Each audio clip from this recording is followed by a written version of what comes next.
ఇవన్నీ భూసేకరణ పెద్ద క్రైసిస్ క్రియేట్ చేశారు.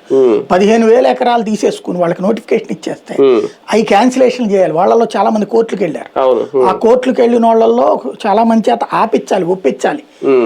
కాంపెన్సేషన్ కొంతమందికి ఇచ్చి కొంతమంది నీ భూమి అక్కర్లేదు వదిలేసేయమంటే అప్పుడు వాళ్ళు విత్డ్రా చేసుకోవాలి. అయినా కూడా మాకు లిఖిత పూర్వకం ఇవ్వట్లేదు అనేసి అదొక గవర్నమెంట్ ప్రాసెస్ లేట్ అవుతుంది.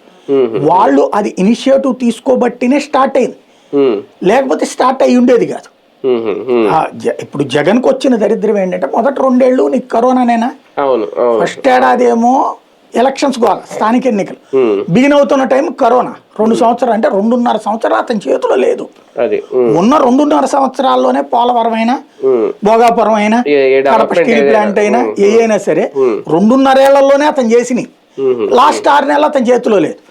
2 ఏళ్లలో అతను ప్రారంభించి పరిగెత్తిచ్చినటువంటి అంబానీలు పిలిచి అదానీలు పిలిచి చేసిన ఇవన్నీ కూడా అతనుకున్న ఆ 2 ఏళ్లలో మాక్సిమం చేయగలిగాడు. ఏది నాడు నేడున, సచివాలయ వ్యవస్థ, రైతు భరోసా కేంద్రాల, ఇట్లాంటివన్నీ అతను ఈ త్వరగా పరుగులు ఎత్తిచ్చే పని బిగిన్ చేశాడు.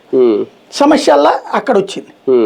ఇదంతా ఒక ఎత్తు అయితే డెవలప్మెంట్ సంబంధించి జగన్మోహన్ రెడ్డి గారి హయాంలో నాయకులందరూ కూడా దోపిడీలు, అక్రమాలు లేదంటే కిడ్నాప్లు దీంతోనే సరిపోయిందా? మొన్న తమ్మినేని సీతారామ విషయంలో ఇద్దరు తండ్రి కొడుకులు ఇద్దరు పారిపోయారు అనేది, ఇప్పుడు ముస్తఫా గుంటూరుకు సంబంధించి మాజీ ఎమ్మెల్యే వాళ్ళు కూడా వెళ్ళిపోయారు. పొగాకు రైతుకు సంబంధించి కిడ్నాప్ చేశారు, ఏదో బెదిరించారు. ఇదంతే ఎలిగేషన్స్ అయినా అప్పుడు జరిగిన ఇప్పుడు తవ్వి బయట